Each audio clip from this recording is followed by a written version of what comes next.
Hello friends. आज हम आपको बताएंगे प्राकृतिक संख्या नेचुरल नंबर।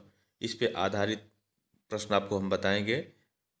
इस चैनल में आपका स्वागत है।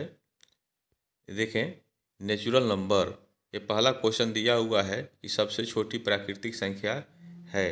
तो पहले तो आपको हम बताएं कि प्राकृतिक संख्या क्या है।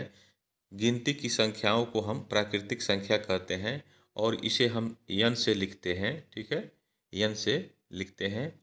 एक से शुरू होता है, एक, दो, तीन, चार और पाँच एंड दी सो ऑन। ठीक है, यह जो है नेचुरल नंबर है। अब यह देख रहे हैं कि यह जो है एक से शुरू हो रहा है और इसमें अगला अंक जो है उसमें एक जोड़ते जाते हैं तो अगला अंक जो है हमको प्राप्त होता जाता है। तो इस तरह से एक का अनुवर्ती जो है दो हो जाता है, दो का अनुवर्ती तीन हो जाता है, या इसके पूर्व वाले को जो है पूर्ववर्ती कहते हैं। जैसे दो का पूर्ववर्ती एक हो जाता है।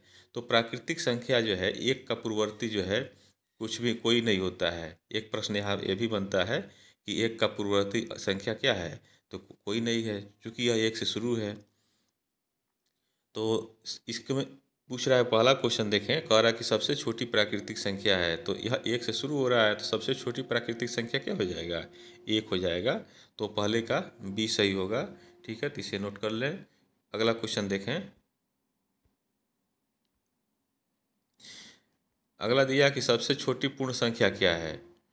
तो पूर्ण संख्या, होल नंबर, तो इसे हम डब्लू से लिखते हैं। ठीक है, अब हम जानते हैं कि नेचुरल नंबर प्राकृतिक संख्या जो है एक से शुरू होता है। अगर उसके पहले हम एक जीरो मिला दें, बढ़ा दें, तो वह जो है पूर्ण संख्या हो जाता है। ठीक है, तो यह हो जाएगा जीरो, एक, दो, तीन एंड दी सो ऑन। तो यह जो है आपका पूर्ण संख्या हो गया। तो हम देख रहे हैं कि यह जीरो से शुरू हो रहा है। तो इसमें जो है सबसे छोटी पूर्ण संख्या पूछ रहा है, तो इसका विकल्प दिया है, ए दो दिया है, बी शून्य दिया है और सी नौ दिया है, डी एक दिया है। तो इसमें आपका विकल्प बी सही हो जाएगा। तो इसका आंसर बी हो गया है। ठीक है, तो इसे नोट कर लें। और यदि आप इस चैनल पर पहली बार जुड़े हुए हों तो इस चैनल को सब्सक्राइब कर लें, बेल आइकन घंटी को प्रेस करना ना भूलें। अगला क्वेश्चन देखें। एक गिनती की सबसे छोटी संख्या है, एक अंक की सबसे छोटी संख्या है। तो अब देखें, एक अंक जो है आपका एक से नौ तक आता है। अगर गिनती हम करें प्राकृतिक संख्या में देखें तो एक से लेकर के नौ तक यह एक अंक मिलते हैं। तो इसमें सबसे छोटी संख्या यहाँ विकल्प दिया है, ए एक दिया है, बी शून्य दिया है, सी एक दिया है, इनमें से कोई नहीं। तो इसका आंसर जो है एक होगा। ठीक है, यह सी हो जाएगा इसका। अगला क्वेश्चन देखें। चौथा कह रहा है कि एक अंक की सबसे बड़ी संख्या। तो एक अंक की सबसे बड़ी संख्या जो होगी, अब देखें, एक से नौ तक चलते हैं तो उसमें एक ही अंक मिलता है, 10 में दो अंक हो जाता है। तो एक से नौ में सबसे बड़ी संख्या जो है नौ होगी। तो इस तरह से इसका आंसर चौथे का ये सी हो जाएगा। ठीक है, नेक्स्ट क्वेश्चन देखें। अगला क्वेश्चन पांचवा कह रहा है कि दो अंक की सबसे बड़ी संख्या है। ठीक है, तो दो अंक शुरू होता है 10 से लेकर के 99 तक। ठीक है, और 100 में तीन अंक हो जाते हैं। तो 10 से 99 के बीच में ये सबसे बड़ी संख्या जो है 99 हो जाता है।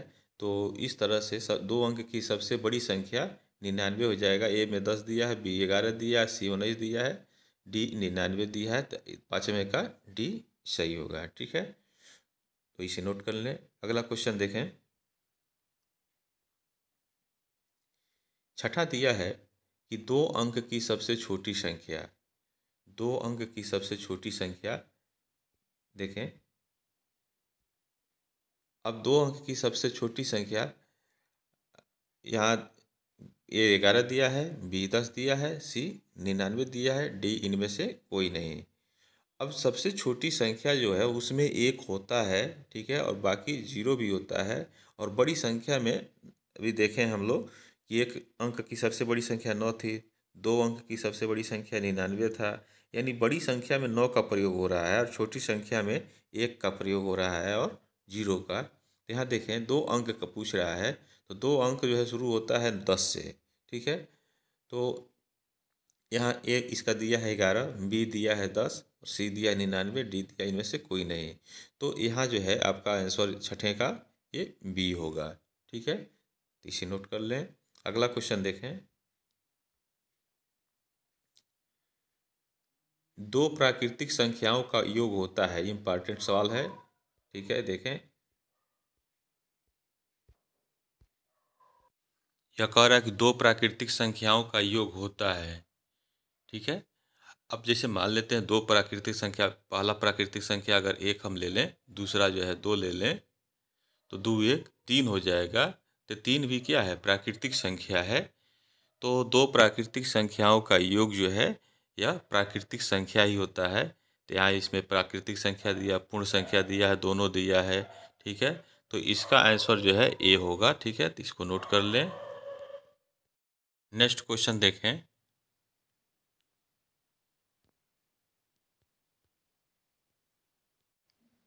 यह आठवां दिया है कि 13 की अनुवर्ती प्राकृतिक संख्या क्या है। अनुवर्ती यानी प्राकृतिक संख्या में यदि हम एक जोड़ते जाएं तो उसका अगला संख्या प्राप्त होता जाएगा, उसी को हम अनुवर्ती प्राकृतिक संख्या कहते हैं।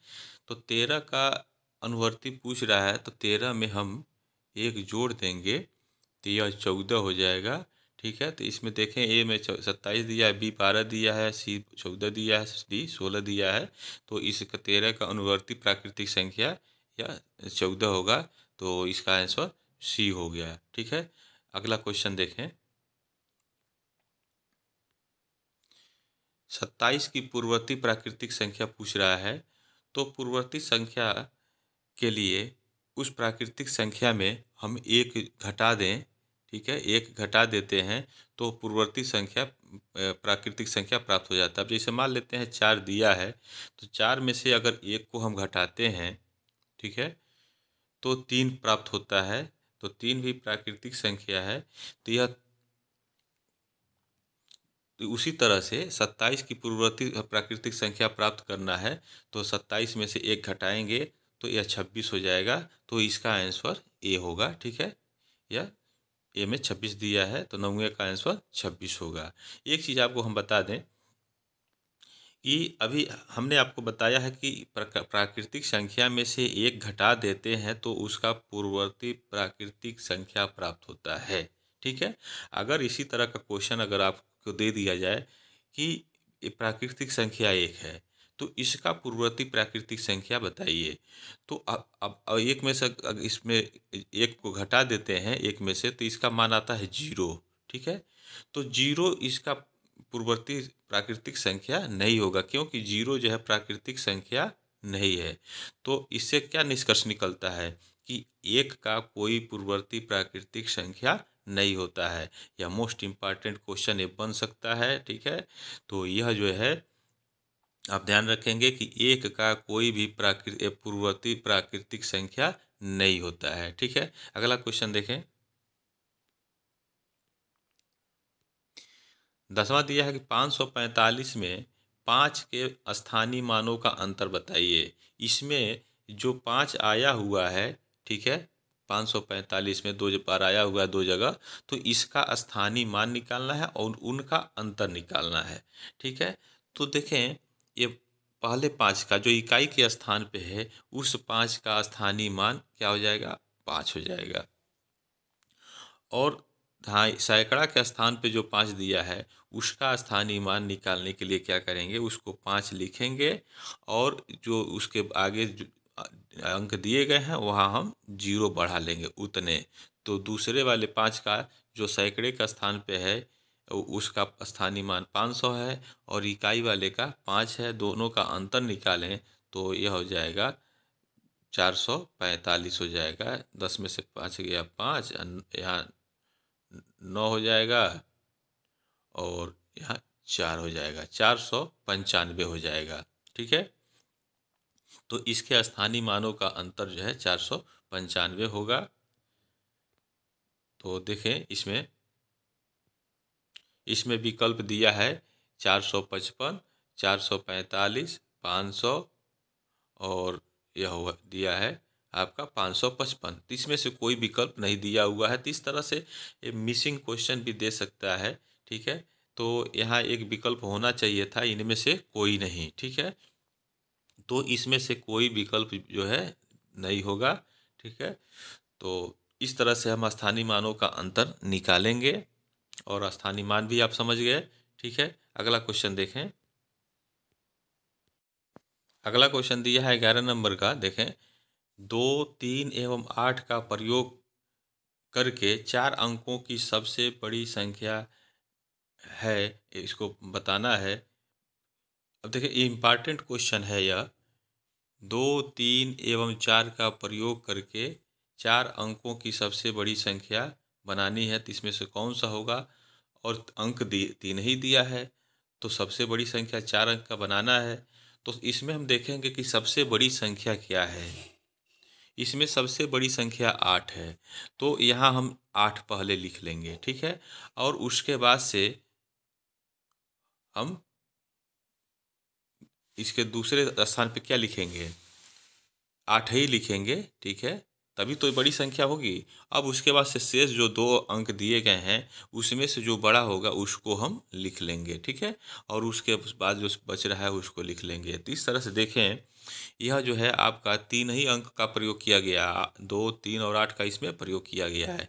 तो यह 8832 जो है, यह 4 अंक का हो गया, सबसे बड़ी संख्या है। ठीक है, तो अब इसमें देखें कौन सा विकल्प दिया गया है। तो इसमें विकल्प आपका बी दिया हुआ है 8832। ठीक है, यह इम्पॉर्टेंट क्वेश्चन है।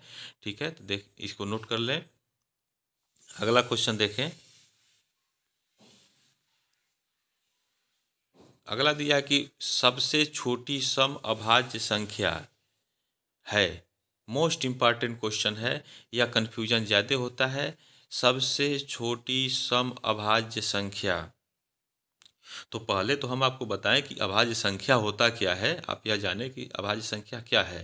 तो अभाज्य संख्या वह है जो वह स्वयं से कटता है और 1 से वो कट जाए, तो वह अभाज्य संख्या है। अब जैसे मान लेते हैं कि 1 को अगर ले लें हम, सम संख्या है ना, तो 2 को लेते हैं, 2 को ले लें, तो 2 जो है क्या होगा, 2 से कट जाएगा और फिर 1 से भी कटेगा, तो इसका गुणनखंड क्या हो जाएगा, 2 गुणे 1 हो जाएगा।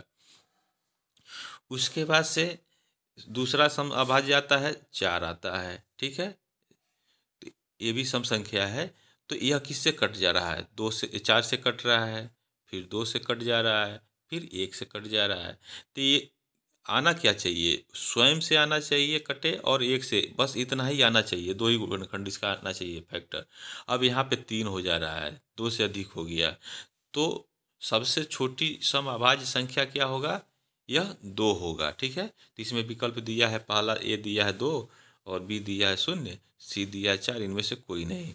तो सबसे छोटी सम अभाज्य संख्या है 2। ठीक है, तो इसे आप नोट कर लेंगे, ये भी बहुत ही इंपॉर्टेंट क्वेश्चन है। अगला क्वेश्चन देखें। सबसे छोटी समभाज्य संख्या, समभाज्य, यह भी बहुत ही मोस्ट इम्पॉर्टेंट क्वेश्चन है। तो इसमें प्रायः प्रार्थी क्या करते हैं कि जैसे ही क्वेश्चन पढ़ते हैं कि छोटी समभाज्य, तो उसको 2 पे ट्रिक कर देते हैं। ठीक है, तो यह इसका आंसर नहीं होगा। सबसे छोटी समभाज्य संख्या, समभाज्य, वो विभाजित हो भी हो और सम भी हो। तो अब देखें, यह सबसे छोटी समभाज्य संख्या इसमें 4 हो जाएगा। ठीक है, तो इसका आंसर जो है यह 4 होगा, इसको आप नोट कर लेंगे। तो इस तरह से प्राकृतिक संख्या पूर्ण संख्या पर आधारित यह इम्पॉर्टेंट क्वेश्चन था, जिसको हमने आपको सामने इसको प्रस्तुत किया। इसी तरह से अगला वीडियो जो आपको मिलेगा पूर्णांक संख्या, ठीक है, पूर्णांक पे आधारित मिलेगा, और संख्याओं पर आधारित कुछ और इम्पॉर्टेंट क्वेश्चन आपको अगले वीडियोज में मिलेगा। तब तक के लिए आप इस चैनल पे बने रहें। जय हिंद।